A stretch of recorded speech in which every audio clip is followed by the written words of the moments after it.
Hello everyone, and welcome to my new video. Today I'm going to make a case that we should all just stop thinking. Now that's something perhaps a bit surprising. A lot of people tend to think that thinking is actually pretty good. So why do I say we should stop thinking? Well, let's look at the concept of thinking for a moment. A lot of people define thinking as using your brain, right? It's as opposed to using your gut or using your heart. So thinking has become synonymous with like rationale as opposed to, for instance, emotion. Now, I'm not saying you shouldn't use your brain. I think we need our brain for pretty much everything we do. But if you look at thinking in a somewhat narrower definition, you would find actually that thinking always happens in the past or in the future. Right? Predominantly, we think about things that we want to get prepared for in the future. We want to make sure that we think well about who we marry, where do we study, our next job, how do we get our next paycheck sometimes. And we often think about things in the past as well. It's like, hey, was that Mary walking past just now? Or, did I just overstep the line with this guy here? Um, so a lot of thinking actually is a reflection of what is to come or of the past. And the question is, how useful is that? Now, historically, we've been seeing a lot of focus on either the past or the future. In Asia, you see a lot of thinking about the ancestors and how they did things, and as such, you need to respect that and learn from that. There's also the respect for the elderly because they have lived more and they have experience from the past that you should be using for the future. Um, and in the West, it's very often very focused on the future. You must go to the right secondary school, and then you must go to the right university, and then you must get that right job. And if you don't follow that sequence, then your future is doomed, right? Um, so we actually get taught, by our parents, by our social surrounding, that we really should be focusing on the past, about on the future. And Descartes even, puts it as extreme as, if you're not thinking, then you don't exist, because he said, I think, therefore I exist. Question is, how useful is it to actually focus on this thinking part? How useful is it ever to think about the future? Now, I'll just look at the two tertiary studies that I did, first hotel school, and then after that, university in Rotterdam. Honestly, other than perhaps learning how to just plan ahead and find out information from the internet. I didn't learn much in my education. Nothing that would be of value to my current job. I didn't learn how to be a person. I didn't learn how to resolve conflict situations. And if you're looking at things like marriage, I've been married twice, and I wouldn't say that thinking hard and long about who to marry actually gave me a good insight in finding the right partner, because it didn't.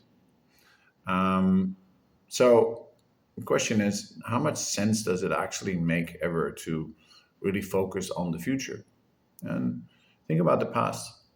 How much sense does it make that we think about what happened in the past, what went wrong, and how can we do things better the next time?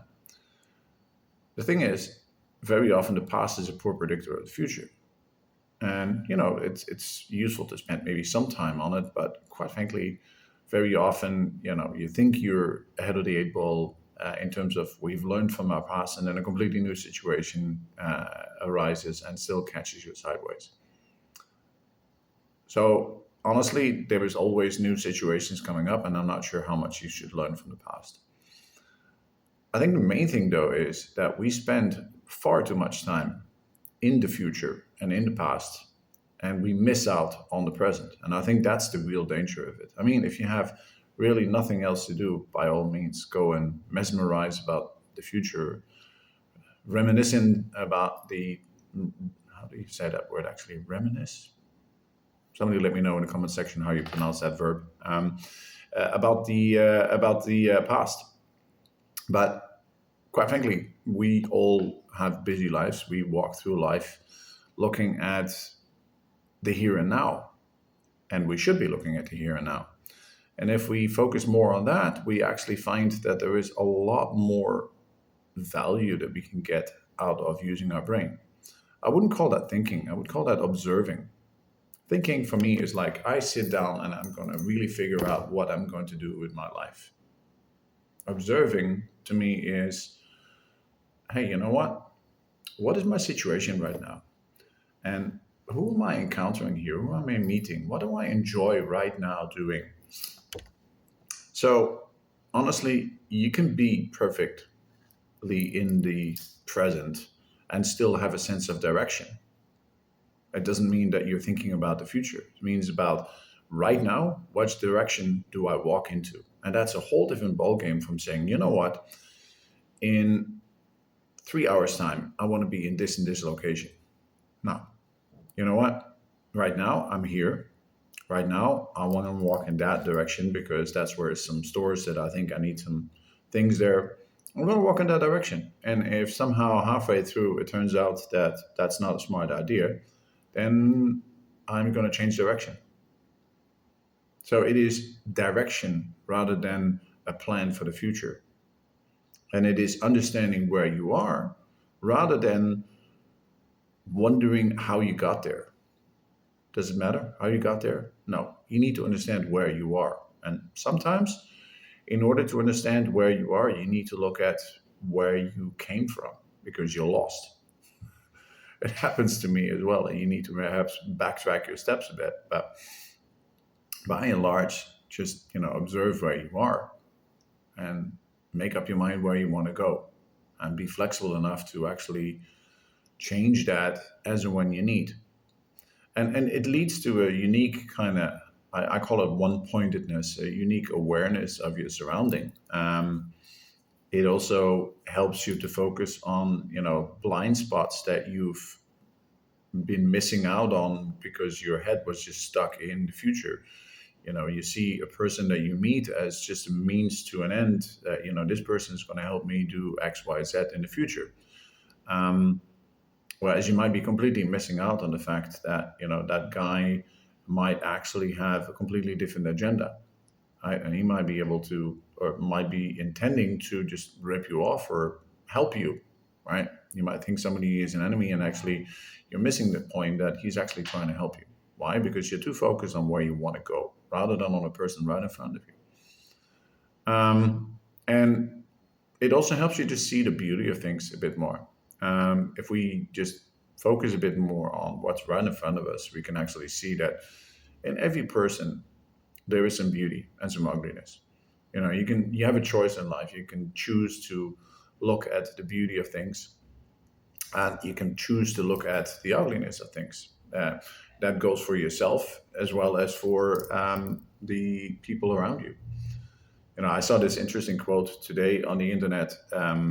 Somebody mentioned that you should not be going through life trying to look for, confirmation that you're not good enough, because you will always find it every day, right? You can also just look for a confirmation that you are good enough and that the people around you are good enough.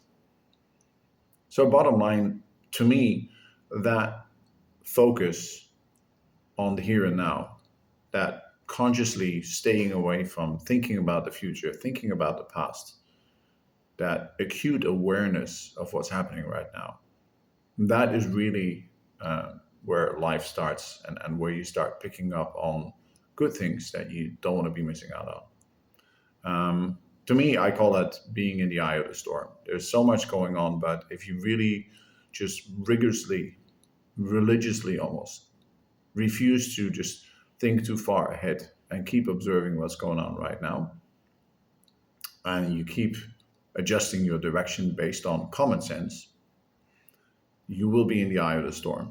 There's going to be a hell of a lot happening around you, but yet you can keep your head clear.